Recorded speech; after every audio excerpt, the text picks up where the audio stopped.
అంతేకాదు తెలంగాణలో ఉన్నటువంటి మరి 10 లక్షల మంది నిరుద్యోగ యువకులకు 4,000 రూపాయల నిరుద్యోగ భృతి ఇస్తామన్నటువంటి ఈ యొక్క కాంగ్రెస్ పార్టీ ప్రభుత్వం అధికారంలోకి వచ్చిన తర్వాత నిరుద్యోగులకు ఈరోజు అన్యాయం చేస్తున్న విషయాన్ని ఈ సందర్భంగా మనవి చేస్తున్నాను.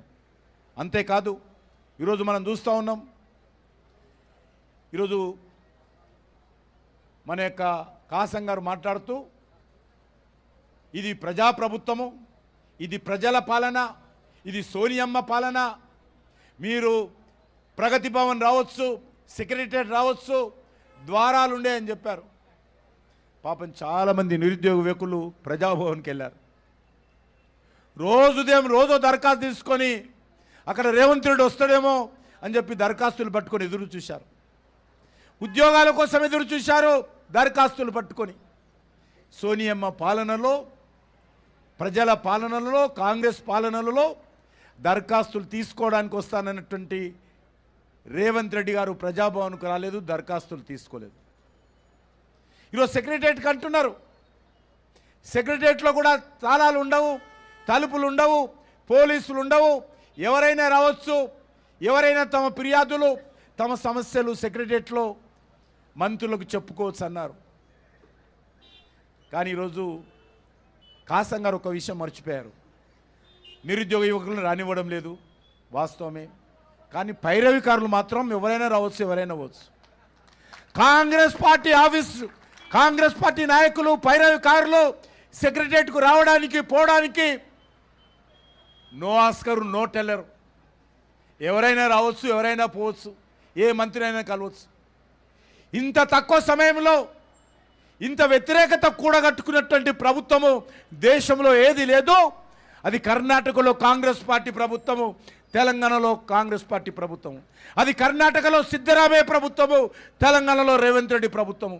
ఈ రెండు ప్రభుత్వాలే అతి తక్కువ సమయంలో ప్రజా వ్యతిరేకత కూడగట్టుకున్నటువంటి విషయాన్ని ఈ సందర్భంగా మనవి చేస్తున్నాను.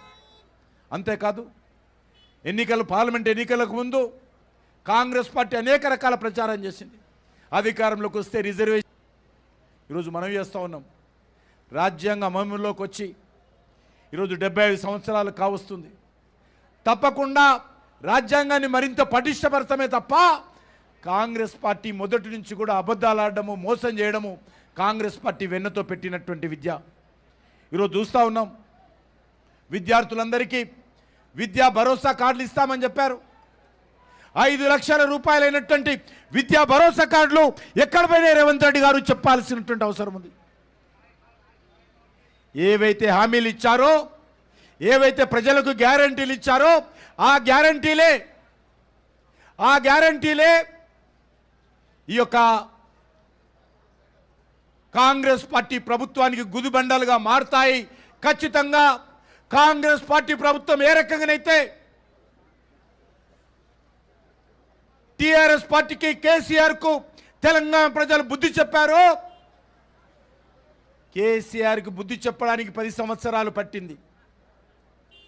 కానీ కాంగ్రెస్ పార్టీకి బుద్ధి చెప్పడానికి 5 సంవత్సరాలు కూడా అవసరం లేదని మనం చేస్తున్నాం. మీరెక్కడైతే చిక్కడపల్లి లైబ్రరీ దగ్గర నిరుద్యోగ యువకులంతా కోచింగ్ తీసుకుంటారో, కేసీఆర్ పాలనలో ఏ నోటిఫికేషన్లు వస్తాయని ఎదురు చూస్తూ తమ జీవితాలు పణంగా పెట్టి అప్పులు వేసి పస్తులుంటూ ఈరోజు కోచింగ్ తీసుకున్నటువంటి యువత దగ్గరికి మీరు వెళ్ళారో, ఈరోజు అదే యువతను ఈరోజు మోసం చేస్తూ ఉన్నాడు రేవంత్ రెడ్డి. ఏ యువత దగ్గరికి వెళ్ళి మీ యొక్క రాహుల్ గాంధీని తీసుకొని మీరు కాంగ్రెస్ పార్టీకి మద్దతు ఇవ్వండి, నిరుద్యోగుల సమస్య పరిష్కారం చేస్తానని చిక్కడపల్లి లైబ్రరీ సాక్షిగా, చిక్కడపల్లిలో ఉన్నటువంటి వెంకటేశ్వర స్వామి సాక్షిగా ఆ రోజు మీరు ఒట్టు పెట్టుకొని అదే నిరుద్యోగ యువతను ఇదే రేవంత్ రెడ్డి, కాంగ్రెస్ పార్టీ, రాహుల్ గాంధీ మోసం చేస్తూ ఉన్నాడని మనం చేస్తూ ఉన్నాను. అందుకే ఈ రాష్ట్రంలో మన బ్రతుకు ఇంతకుముందు చెప్పినట్టు పెనం మీద నుంచి పొయ్యిలో పడ్డట్టు అయింది. ఒక దిక్కు కేసీఆర్ కుటుంబం తెలంగాణ దోచుకుంటుంది. ఈ కేసీఆర్ కుటుంబం పోవాలి, ఈ పీడ విరగడ కావాలని యువకులంతా, విద్యార్థులంతా మార్పు కోసం ప్రయత్నం చేస్తే ఈరోజు మార్పు మరి ఒక కుటుంబం పోయి ఇంకో కుటుంబం వచ్చింది. కేసీఆర్ కుటుంబం పోయి సోనియా గాంధీ కుటుంబం వచ్చింది. కేసీఆర్ దోపిడి పోయి ఈరోజు రాహుల్ గాంధీ రేవంత్ రెడ్డి దోపిడి వచ్చింది. ఈరోజు ఎవరికి తెలంగాణ కాంగ్రెస్ పార్టీ అధికారంలోకి వచ్చిన తర్వాత ఎవరికి లాభం జరిగిందంటే కాంగ్రెస్ పార్టీ హైకమాండ్కు లాభం జరిగింది. తెలంగాణలో కేసీఆర్ పోయి కాంగ్రెస్ పార్టీ అధికారంలోకి వచ్చిన తర్వాత ఎవరికి లాభం జరిగిందంటే రేవంత్ రెడ్డికి లాభం జరిగింది. ఎవరికి లాభం జరిగిందంటే మంత్రులైనటువంటి కాంగ్రెస్ పార్టీలకు నాయకులకు లాభం జరిగింది. ఎందుకంటే ఎవరికి వారే యమునా తీరే ఎక్కడ దొరికితే అంత దోచుకుంటున్నటువంటి పరిస్థితి రాష్ట్రంలో కనిపిస్తుంది. మంత్రులు ఇష్టారాజ్యంగా ఈరోజు తెలంగాణ ప్రజల మీద పడి దోచుకున్నటువంటి పరిస్థితి. ఈరోజు ఎమ్మెల్యేలు ఇష్టారాజ్యంగా టీఆర్ఎస్ చేస్తే మేము తక్కువ తిన్నామా అని చెప్పి టీఆర్ఎస్ పార్టీని తలదన్నే విధంగా ఈరోజు కాంగ్రెస్ పార్టీ ఎమ్మెల్యేలు ఈరోజు గ్రామీణ ప్రాంతాలలో పేద ప్రజలను, బడుగు బలైన వర్గాల ప్రజలను, రైతులను అనేక రకాలుగా వేధింపు కుదిరిస్తున్నారు. వేధింపులకు గురి చేస్తూ ఉన్నారు. పోలీసులను పెట్టి వేధిస్తూ ఉన్నారు. కాబట్టి రాష్ట్రంలో తెలంగాణ ప్రజలలో బతుకు మారాలా, నిజమైనటువంటి మార్పు రాలా. మార్పు వచ్చిందంటే కేసీఆర్ కుటుంబం పోయి మరి రేవంత్ రెడ్డి వచ్చాడు, కేసీఆర్ కుటుంబం పోయి సోనియా గాంధీ కుటుంబం వచ్చింది, అదొకటే మార్పు.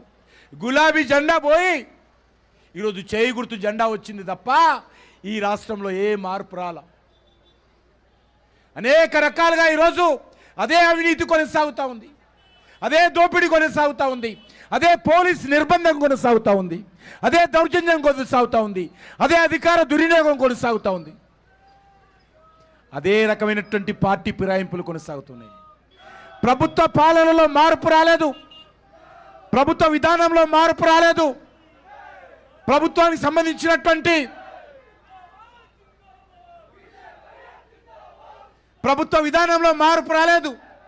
మార్పు వచ్చింది ఒకటే జెండాలోనే, మార్పు వచ్చింది ఒకటి పార్టీలోనే, మార్పు వచ్చింది ఈ కుటుంబం పోయి కాంగ్రెస్ కుటుంబం వచ్చింది తప్ప నిజంగా ఈరోజు తెలంగాణ అమరవీరులు, తెలంగాణ ఉద్యమకారులు, తెలంగాణ ప్రజల ఆకాంక్షలకు అనుగుణంగా కూడినటువంటి ప్రభుత్వము గత 10 సంవత్సరాలలో రాలేదు. కాంగ్రెస్ పార్టీ వచ్చినాక కూడా కాలేదు. నిజమైనటువంటి ప్రజాస్వామ్య ప్రభుత్వం రాలే. ఆ ప్రజాస్వామ్యం ఎక్కడొచ్చిందంటే ప్రజలను దోపిడీ చేయడంలో మాత్రం కాంగ్రెస్కి వచ్చింది. పూర్తి స్వేచ్ఛ ఉంది ఈరోజు కాంగ్రెస్ పార్టీ ఎమ్మెల్యేలకు, కాంగ్రెస్ పార్టీ నాయకులకు. ఎవరినైనా బెదిరించవచ్చు, ఏ పోలీస్ అధికారినైనా పెట్టి అధికార దుర్వినియోగం చేయవచ్చు. ఆ రకంగా స్వేచ్ఛ వచ్చింది, అదే మార్పు వచ్చింది తప్ప టీఆర్ఎస్ పార్టీ దోపిడి పోయి కాంగ్రెస్ పార్టీ దోపిడి వచ్చింది. ఈ యొక్క మార్పే వచ్చింది. నిజంగా ప్రజా పాలన ఈ రాష్ట్రంలో రాలేదు. అందుకే మనమందరము ఈరోజు ఈ నిరుద్యోగ యువతకు అండగా నిలబడాల్సినటువంటి సమయం ఉంది.